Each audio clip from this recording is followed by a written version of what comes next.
अब हम बात करेंगे क्लास 12th की ज्योग्राफी की सेकंड बुक का चैप्टर नंबर 3 है भू संसाधन एवं कृषि। इस चैप्टर के मोस्ट इंपॉर्टेंट क्वेश्चन जो बनते हैं इसको डिस्कस करेंगे। 3 मार्क्स और 5 मार्क्स के क्वेश्चन जो है आपके इस वीडियो में कवर हो जाएंगे और इन सभी चैप्टर के नोट्स आपको हमारी वेबसाइट में मिल जाएंगे, क्वेश्चन आंसर भी और चैप्टर वाइज भी।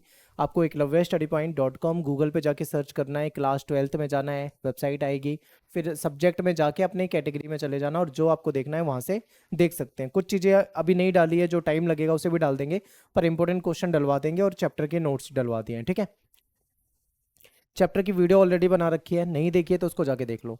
अब एक क्वेश्चन आपके पेपर में आता है कि बंजर भूमि से क्या अभिप्राय है। आपके एनसीईआरटी में स्टार्टिंग में 2 3 4 भूमि के प्रकार बता रखे हैं, वहां से आपका एक क्वेश्चन ज्यादातर आ जाता है। तो बंजर भूमि से क्या प्रकार, उसका क्या अर्थ है, क्या अभिप्राय है, इसको देख लेते हैं। बंजर या व्यर्थ भूमि, तो देखिए ऐसी भूमि जो टेक्नोलॉजी की सहायता से कृषि योग्य नहीं बनाई जा सकती, ठीक है, इसको हम बंजर भूमि कहेंगे। यानी कि हमारे पास टेक्नोलॉजी है, हम टेक्नोलॉजी का इस्तेमाल करके भी उस भूमि को कृषि के योग्य नहीं बना सकते, तो ऐसी भूमि क्या हो जाती है, बंजर भूमि हो जाती है। ठीक है, फिर कृषि योग्य व्यर्थ भूमि, यानी कि नाम में ही पता लग रहा है कि कृषि योग्य, यानी ये जो भूमि है वो कृषि के योग्य है, यानी इसमें खेती की जा सकती है। ठीक है, लेकिन वो भूमि व्यर्थ पड़ी हुई है। नाम से कुछ कुछ समझ में आ रहा है ना। तो अब देखो इसका आंसर क्या है, यानी कि ऐसी भूमि जो पिछले 5 साल या उससे भी लंबे समय से परती छोड़ रखी है, यानी खाली छोड़ दिया, उस पर कोई खेती नहीं कर रहा है। तो इसमें जो भी भूमि सम्मिलित होती है, ठीक है, उसको हम तकनीक की सहायता से, यानी टेक्नोलॉजी की सहायता से उसको सुधार सकते हैं और उसको कृषि योग्य बना सकते हैं।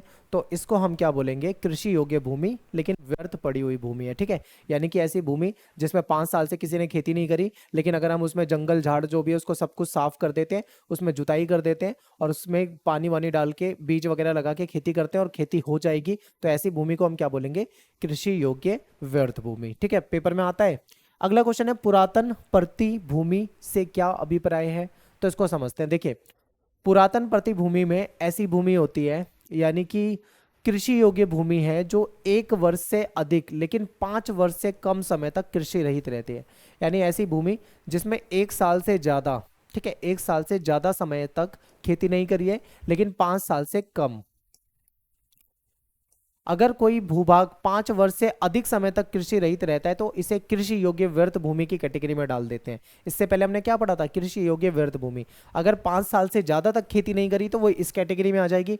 अगर 5 साल से कम है तो उसको पुरातन प्रतिभूमि कहा जाएगा। ठीक है, यानी कृषि के योग्य है, खेती की जा सकती है, लेकिन उसमें 1 साल से ज्यादा और 5 साल से कम समय तक खेती नहीं की गई है। ठीक है, अब आता है निवल बोया क्षेत्र, ये भी आपके पेपर में आता है।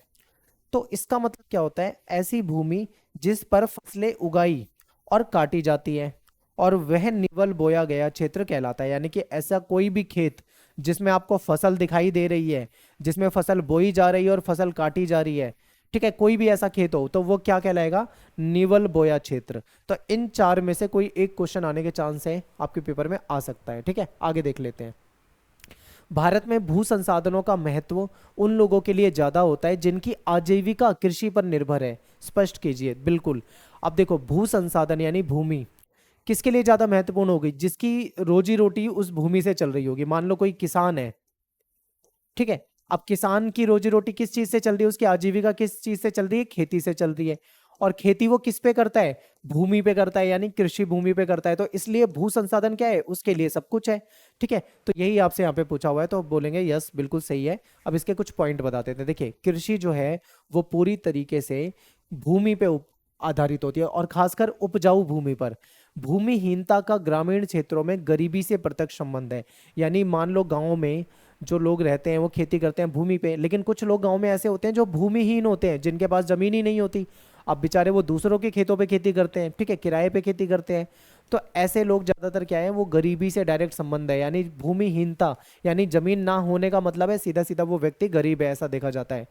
भूमि की गुणवत्ता कृषि उत्पादन को प्रभावित करती है। जो भूमि की जो क्वालिटी होती है कहीं ना कहीं वो कृषि उत्पादन को प्रभावित करती है। बिल्कुल सही, क्योंकि आपको पता होगा अगर भूमि बहुत ज्यादा उपजाऊ है तो कृषि का उत्पादन बहुत अच्छा होगा, भूमि कम उपजाऊ है तो कृषि का उत्पादन कम होगा, और भूमि बंजर है तो कृषि तो हो ही नहीं सकती वहां पे। ठीक है, इसके अलावा अन्य कार्यों की नहीं, यानी भूमि की गुणवत्ता जो है पूरी तरीके से कृषि के उत्पादन पे निर्भर करती है और किसी काम, और मान लो उसी भूमि पे कोई दूसरा कार्य होता है खेती के अलावा, तो वहां तो काम चल जाएगा, वहां तो कोई दिक्कत नहीं है। मान लो आपको फैक्ट्री लगानी है, कारखाना लगाना है, तब आपको उपजाऊ भूमि थोड़ी चाहिए, आप तो बंजर पे भी लगा लोगे, लेकिन खेती के लिए आपको केवल और केवल उपजाऊ भूमि चाहिए होगी। अगला है, ग्रामीण क्षेत्रों में भूमि का स्वामित्व जो है आर्थिक मूल्य के साथ साथ सामाजिक सम्मान से भी जुड़ा होता है। बिल्कुल, गाँव के जो ग्रामीण क्षेत्र होते हैं वहाँ पे भूमि जो होती है ना, वो कहीं ना कहीं सामाजिक सम्मान के साथ देखा जाता है। जिसके पास जितने खेत हैं उसका समाज में उतना ज्यादा रुतबा होता है।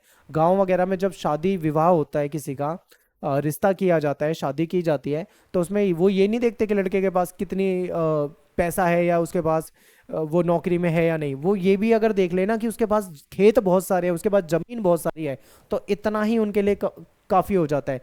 क्योंकि भूमि जिसके पास जितनी ज्यादा है उसका सम्मान, उसका रुतबा उतना ही ज्यादा माना जाता है। ठीक है,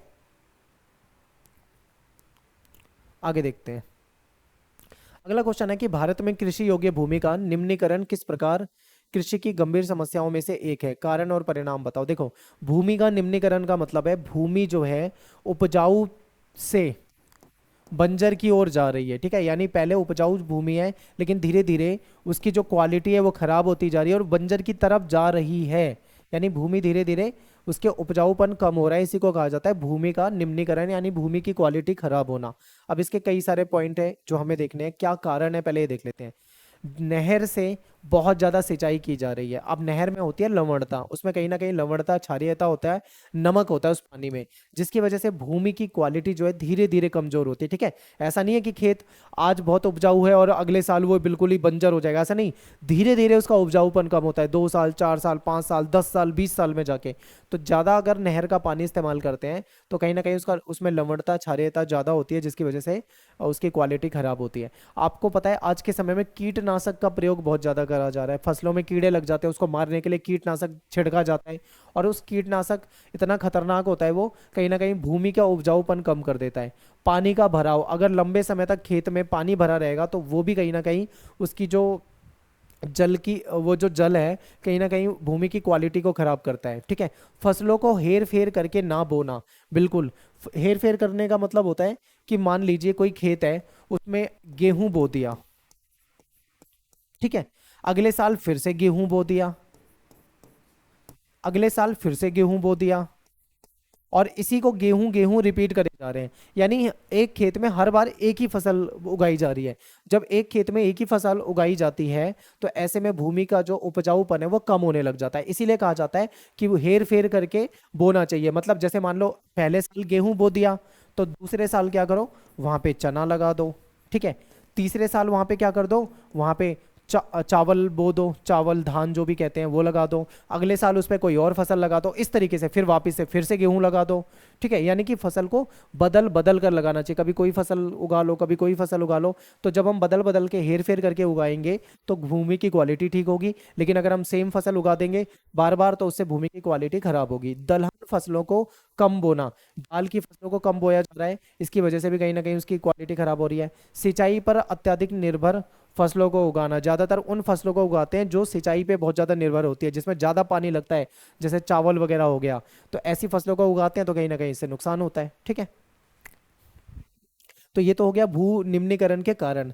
अगला कुछ इसी में पॉइंट था कि ये जो निम्नीकरण है इसके क्या परिणाम हो रहे हैं। तो इससे मिट्टी की उर्वरक शक्ति जो है, उर्वरक क्षमता जो है वो कम हो रही है। ठीक है, धीरे धीरे वो बेकार होती जा रही है। और मिट्टी का अपरदन, यानी मृदा अपरदन हो रहा है, मिट्टी एक जगह की कटकर दूसरी जगह पे जा रही है।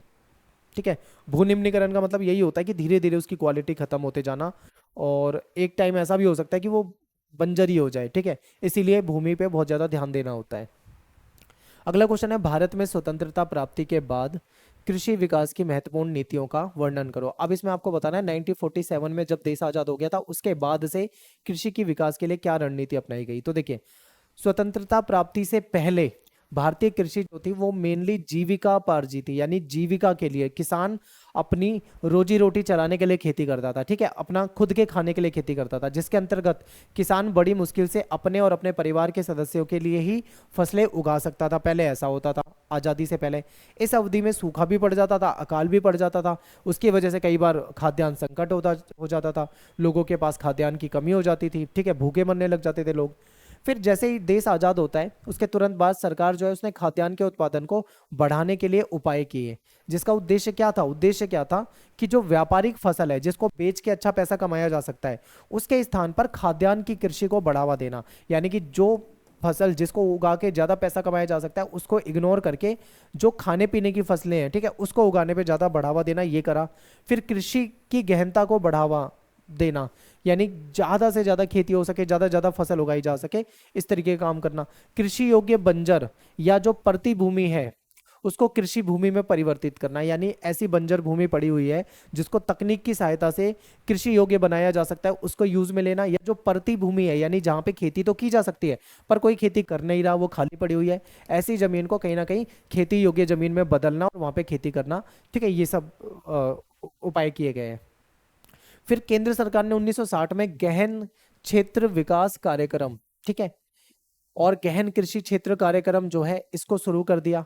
अब गेहूं तथा चावल को के अधिक उपज देने वाले जो बीज होते हैं वो लाए गए ताकि ज़्यादा से ज़्यादा गेहूं उगाया जा सके। फिर रासायनिक उर्वरक का उपयोग किया जाने लगा, सिंचाई की सुविधाओं में सुधार आने लगा, सरकार ने भी मदद करी।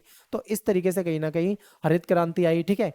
इसके तहत आज़ादी के बाद देश में कृषि की जो उपज है उसको बढ़ाने के लिए सरकार के द्वारा भी प्रयास किए गए। नेक्स्ट क्वेश्चन है हरित क्रांति। अब हरित क्रांति क्या है, देखिए क्या था 1960 के दशक में। 1960 के दशक का मतलब है 1960 से लेकर 1970 तक। इन 10 सालों में देश बहुत बड़ी समस्याओं से गुजरा। क्या क्या समस्या थी देखो, इसी दौरान 1961 में चाइना से युद्ध हो गया, 1965 में पाकिस्तान से युद्ध हो गया, तो दो तो हमने युद्ध देख लिए, ठीक है। और क्या समस्या देखी, इस समय देश में सूखा पड़ गया था। सूखा की वजह से क्या हो गया था, देश में खाद्यान्न का संकट हो गया था। अब खाने पीने की चीजों की कमी हो गई थी, तो उस खाद्यान्न के संकट को दूर करने के लिए सरकार एक प्रोग्राम लेके आई जिसको हरित क्रांति के नाम से जाना जाता है, ठीक है। यानी कि किसानों को ज्यादा से ज्यादा प्रोत्साहित करना, सुविधाएं देना, जिससे वो ज्यादा से ज्यादा फसल उगा सके। जब ज्यादा फसलें हमें मिलेगी तो क्या होगा, हम खाद्यान्न के संकट को दूर कर पाएंगे, ठीक है। ये हुआ था। तो देखिए 1960 के दशक में खाद्यान्न संकट की समस्या सामने आई। ऐसे में फसलों के उत्पादन में वृद्धि करने के लिए, यानी फसल का उत्पादन बढ़ाने के लिए सरकार ने क्या करा, जो नए किस्म के बीज होते हैं जो ज्यादा से ज्यादा मतलब उत्पादन दे सकते हैं, इसको सरकार लेकर आई। खासकर पंजाब, हरियाणा, उत्तर प्रदेश, आंध्र प्रदेश, गुजरात, इन राज्यों में खाद्यान्न में बहुत तेजी से वृद्धि हुई। इसी को हरित क्रांति के नाम से जाना जाता है। और भी बहुत कुछ हुआ था इस समय में, और बहुत कुछ क्या क्या हुआ था देखिए। अच्छी क्वालिटी के बीज उपलब्ध कराए गए, सिंचाई की सुविधा उपलब्ध कराई गई, जो केमिकल वाली जो उर्वरक होते हैं उसको उपलब्ध कराया गया, कीटनाशक दवाइयाँ उपलब्ध कराई गई, किसानों को मशीनें उपलब्ध कराई गई।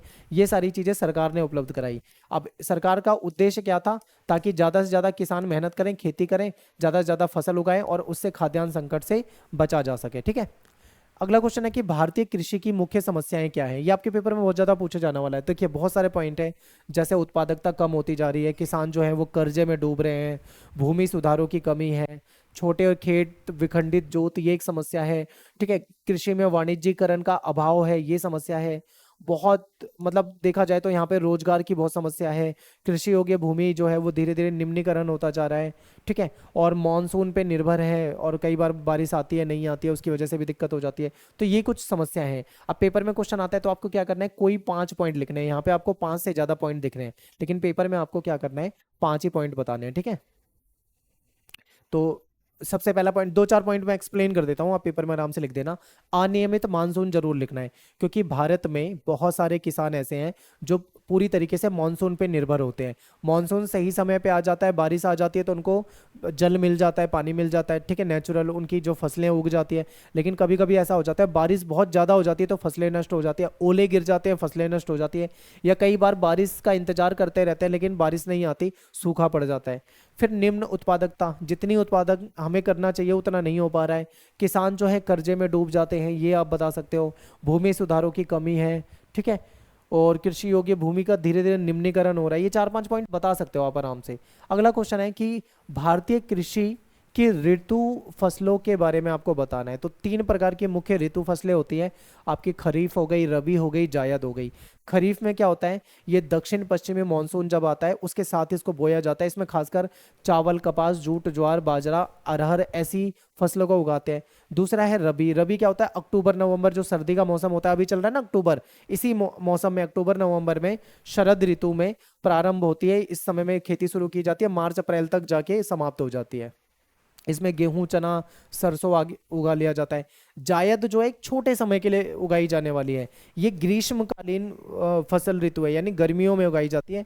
ठीक है, रबी की कटाई जब हो रही होती है, यानी इसकी जब कटाई होती है मार्च अप्रैल में, उसके बाद छोटे समय के लिए, जैसे उस गर्मी में तरबूज आते हैं, खीरा आता है, ककड़ी, सब्जियां, चारा, इन सब चीजों के लिए छोटे समय के लिए अल्पकालीन जो उगाई जाती है उसको जायद कहा जाता है। ठीक है, और देखो हमारे देश में उत्तरी और आंतरिक भागों में 3 प्रमुख फसल है, खरीफ, रबी, जायद। ठीक है, ये शायद ये रिपीट हो गया, ये स्लाइड 2 बार हो गई है, इसको देख देख लेना, ध्यान रखना। पेपर में ना ऐसे भी आपसे क्वेश्चन पूछा जा सकता है कि आपको कुछ फसलों के नाम दे देंगे, बोलेंगे बताओ ये कौन सी है, खरीफ की है या रबी की है या जायद की है। तो आप ना एक बार ना इस टेबल को ध्यान से देखना, इन फसलों के नाम को याद करके जाना। ठीक है, तो यहाँ पे अपना ये जो चैप्टर खत्म हो जाता है, इसके मोस्ट इंपॉर्टेंट क्वेश्चन मैंने डिस्कस किए हैं जो आपको वीडियो में बताएं। ज़्यादातर आपके पेपर में यही क्वेश्चन आपको देखने को मिल सकते हैं, तो आप इनको अच्छे से याद करके जाना है। ठीक है, मेरा नाम सत्येंद्र प्रताप है, आप मुझे इंस्टा पे फॉलो कर सकते हो, एकलव्य स्टडी पॉइंट, ये मेरा यूज़र नेम है। तो वीडियो को लाइक कर दें, कमेंट कर दें, शेयर कर दें। मिलते हैं नेक्स्ट वीडियो में। Thanks for watching. जय हिंद, जय भारत।